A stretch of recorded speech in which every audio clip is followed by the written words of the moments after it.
Good afternoon, brothers and sisters. This is Melvin, and as always, it is a blessing and a privilege to be with you again. Thanking God for the opportunity to just be sitting here, and as you can see behind me, we got blue skies again. We had a little rain last night, and I do mean a little. We really need some rain here in Southern California, but we're grateful for what little bit we got. I want to continue to think with you about this day, the hidden day, the rapture, the gathering, the harpazo, the day that everybody is well in this community, in the Watchman community, that we're looking for, we're praying for, we're searching for. We believe that is the glory of God to conceal a matter, Proverbs 25:2, but it's the glory of kings to search it out. And I am submitting to you that God has not hidden this day from us, but he has hidden this day for us. And it is one of the most exciting things that anybody can put their time and attention and mind to is to be discovering the things that God has for us. So that's what I believe, that this is a day we call it the day that's hidden, the day that no man knows the day or the hour. No man knows the day or the hour yet. But just hang with me, because I believe that God is the same yesterday, today, and forever. And he is a God who has given us a clue, not only a clue, but clues about this day, because he wants us. He wants us to discover it. He wants us to find it. He wants us to know that he is faithful, that he will do what he has always done in every generation, and that is show up, and to those who have been called according to his purpose and his purposes in that generation, he is faithful to confide in them what his plans are for that generation. Just want to make something clear, and that is this, is that we are not watching for, at least not me, I'm not watching for if the rapture is going to happen or if the gathering is going to happen. I'm watching for when it will happen. Not if the day is going to come, but when the day is going to come. And I believe what God has shown us is that he has not hidden this day from us, but he has hidden this day for us.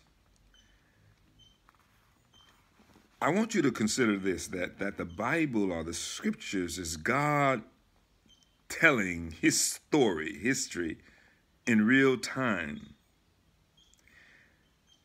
God is doing now what he has already done.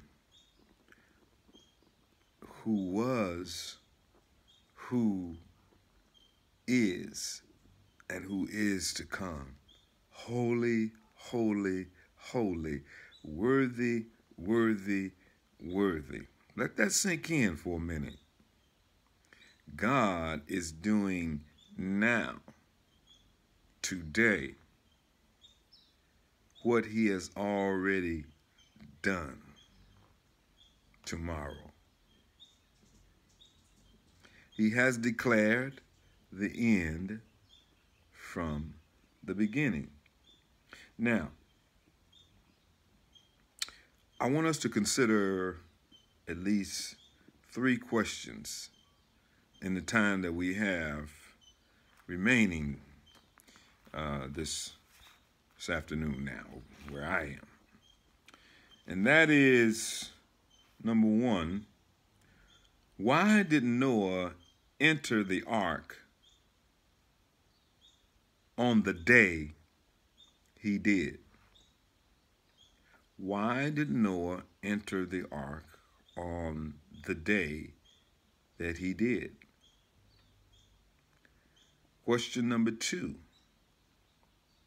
why did Lot leave the city of Sodom on the day that he left?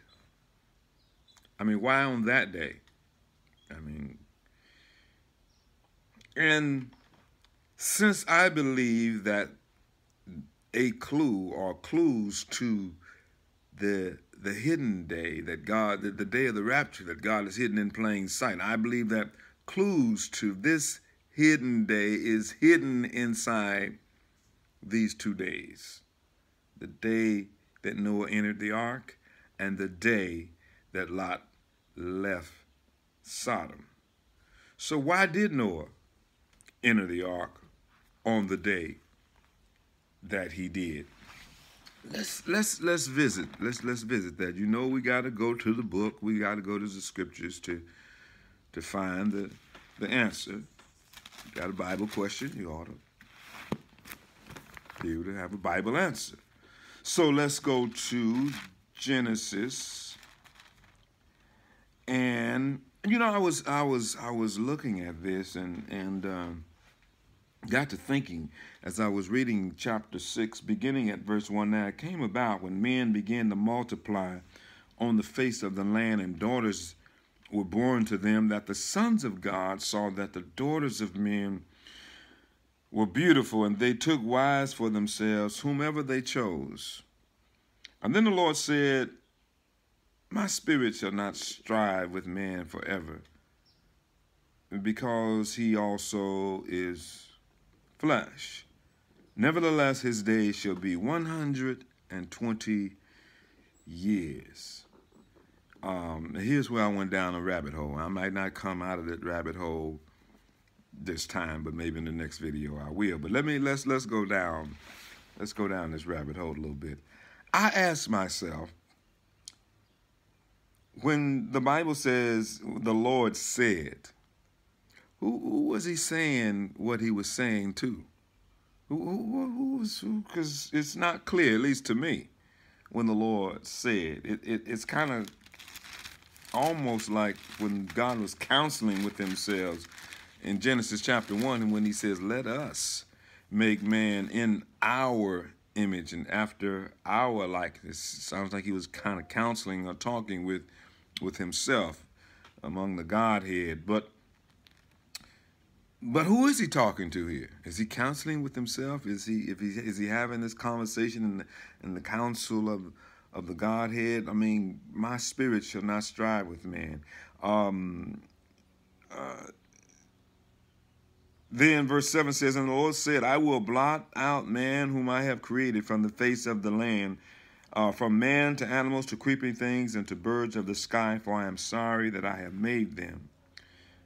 But verse 8 says, but Noah. This is when Noah comes into the picture. He said, but Noah found favor in the eyes of the Lord. So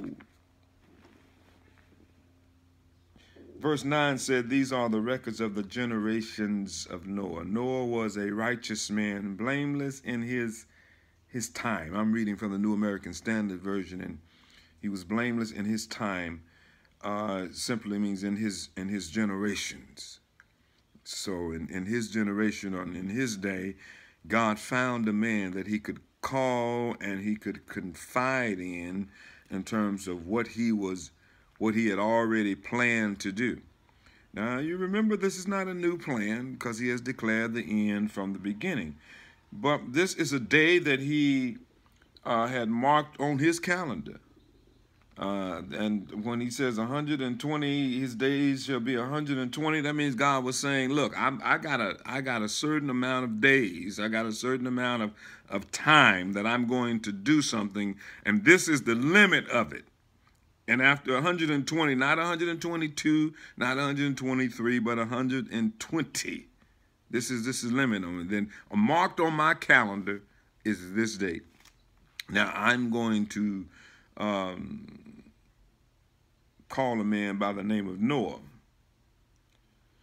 and because he walks with me, he reverences me, he knows me, and so in verse 13 is the first place where I see clearly where God is speaking to this man by the name of Noah. It said, then God said to Noah. So that's clear. The end of all flesh has come before me, for the earth is filled with violence because of them. And behold, I am about to destroy them with the earth. And so he goes on to tell Noah what to do. After he tells him that I'm going to destroy him, but I don't see him telling him when he's going to do it. He says, verse 17, behold, I am bringing the flood of water upon the earth to destroy all flesh in which the breath of life from under heaven, everything that is on the earth shall perish. So he tells Noah what he's going to do, and he tells Noah what to do. And the Bible says in verse 22, thus Noah did according to all that God had commanded him. So he did. So after verse 13 and after this conversation, Noah spends the rest of his remaining days now fulfilling the mandate, the charge that God had given him to, in his day, for his day, build deliverance, build an escape, build a way to be delivered from the day of judgment that God had planned. Now, the next time we see God speaking to Noah is chapter 7. Then, after Noah did according to all that God had commanded him, then the Lord said to Noah,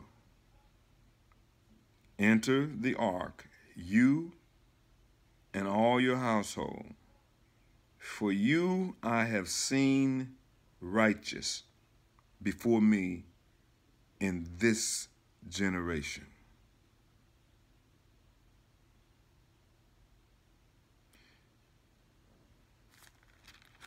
Go ahead and told him what to do with the animals and how many to take, and male and female. Because verse 4, he says, now for after 7 more days.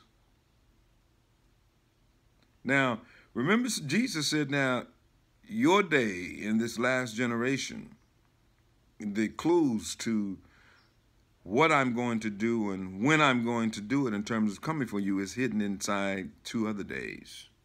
One of these days is here. After 7 more days, I will send rain on the earth 40 days and 40 nights. I will blot out from the face of the land every living thing that I have made. Verse 10, and it came about after the 7 days that the water of the flood came upon the earth. Drop down to verse 13. On the very same day, Noah and Shem and Ham and Japheth, the sons of Noah, and Noah's wife, and the 3 wives of his sons with them, entered the ark. So we're only going to answer this first question. Why did Noah enter the ark on the day that he did? Because God told him that as far as his calendar, as his clock was concerned, the day had come. It was time to be delivered. It was time for his escape. It was time for judgment. Noah, I don't want to shock you. I don't want to surprise you. I want to deliver you. I want to save you. Noah went into the ark on the very day because God told him to.